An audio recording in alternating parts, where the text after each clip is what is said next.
So Minecraft 1.19 is finally here, and with it we have the final pieces of the Caves and Cliff update, which was teased well over 2 years ago, and the first parts of the incoming Wild update.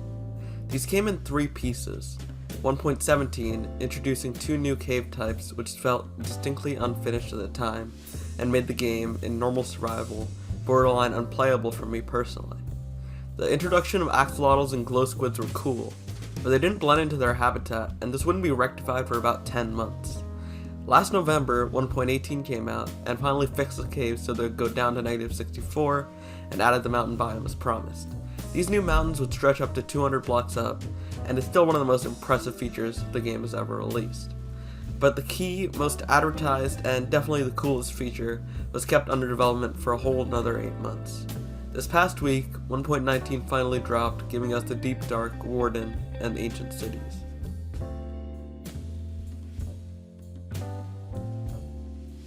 So first, let's address the splitting of updates. I completely understand why, especially after the impact of the pandemic, the Caves and Cliff update was split into 2.5 parts.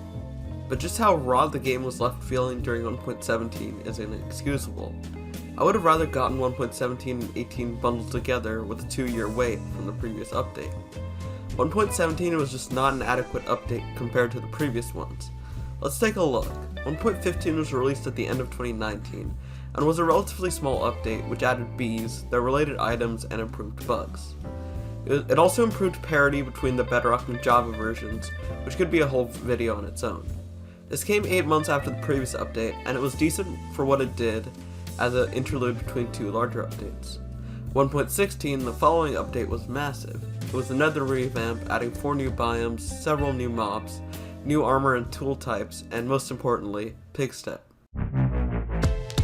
Both of these updates were self-contained and complete in and of themselves.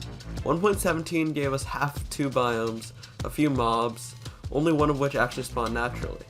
1.18 was the update 1.17 should have been, actually adding in the Promised Mountains and the massive caverns that were teased.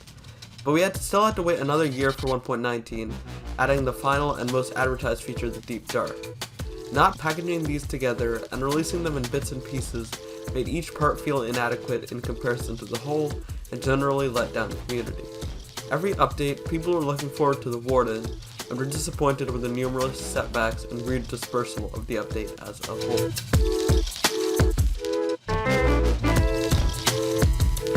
To be fair, the comparison between 1.15 and 16 and 1.17 is not strictly fair, but accounting for development time, we can see taking 2.5 years for the entire Caves and Cliffs update versus just 6 months to a year for the Nether update is a massive difference. This new update, 1.19, gives us bits and pieces of 2 separate updates, leaving an incohesive update theme, which is something that Mojang normally nails. Mojang normally have succinct marketing and deliver on their time frames, which was just not the case here.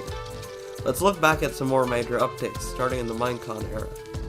This takes us back to 2017 with the update Aquatic.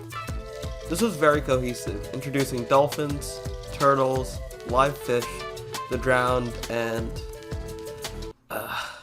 the phantom. Shipwrecks and ruins added to the aesthetic, along with the coral reefs being some of the coolest structures underwater. Moving to 1.14, this is a bit less cohesive, mainly due to 2 biome votes, one at the Minecon Live, and one for the Chinese edition of the game. We got revamped taigas, the panda, and bamboo forests, along with the main theme of the update, pillagers. Marketed as a village and pillage update, it was true to its name, introducing pillagers outside of mansions and their outposts, along with changing the elements of villager behavior. On to 1.16, and this might be the most cohesive, another update.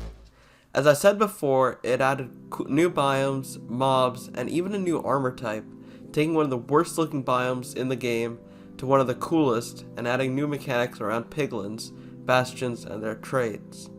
Now, let's look at what the Caves and Cliffs update promised. The major features are in the name.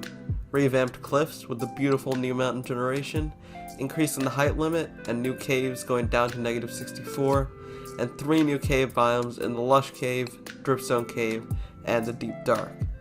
The main, and I need to accentuate, defining feature of this update was the Warden and the Ancient City. It's the most viewed clip from the announcement, and it was the subject of endless hype and speculation and clickbait building up to this update. The constant delays of this feature, even with their justification, killed all the hype and left everything feeling disjointed. Even a year past the beginning of the pandemic, the release of the Deep Dark and the Warden was pushed back for a whole nother year and tacked onto an update with mangrove swamps? Does this mean if the Deep Dark had been made on original schedule, we would have got an update with just the swamps? This also worsens the next incoming update, which is assumed to be the Wild update. With several promised features like archaeology, sacks, and some new biomes not being expanded upon, we're left hanging about the next update even when it's apparently halfway out. This mismatch of promises and delayed deliveries is just not typical for Mojang.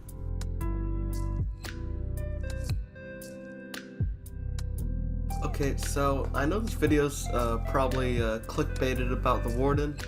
Well, here are my thoughts on the content of this update. First, the mangrove swamps are great.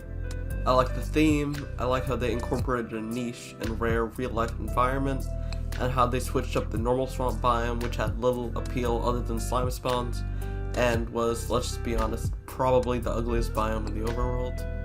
The introduction of frogs are dope. I like the growth stages of the tadpoles, the 3 variations, and how they can grow in different environments. The incorporation of the temperature scale actually affecting things is cool too. Now, the Deep Dark. I like the biome itself and its vibe. It's spooky, the way the skulk blocks work with sound is revolutionary. The Warden itself is a really cool concept as well, and I like the element of having to avoid it rather than fight it. I do think it's a bit ridiculous for it to have more than double the health of the Ender Dragon, and I think it should drop something, but overall it's great. One issue with the cities is that getting rid of the threat of the Warden is really easy. Just take out a few Shrieker blocks, and you have a pre-built city in which mobs can't spawn, and some of the best loot in the game. The danger is too concentrated in the Warden, and should be more distributed among other mobs, while the Warden is nerfed in my opinion. Generally though, Mojang knocked the content of this update out of the park, as they usually do. Overall, my issues with this update stem from trying to give us a massive update in small installments, resulting in lowered hype, cutting down on expectations, and even shelving features. I forgot to mention that partly due to these delays, archaeology was shelved as well. They put out an incomplete 1.17 with a couple of mobs and blocks, which effectively did nothing in survival, and followed it up with the main bulk of the update, which was good, and took a whole 2 years to add the main feature, the Deep Dark Cities and the Warden. While all of these features turned out great, the execution of the updates and how they left the community feeling were some of the worst Mojang has ever done. But let's not talk about 1.9. Anyway, those are my thoughts on the last Minecraft update cycle. What do you think? Did it work for you, or were you also left a bit shortchanged? Leave your thoughts down below, and make sure to subscribe if you want more, and like the video if you liked it.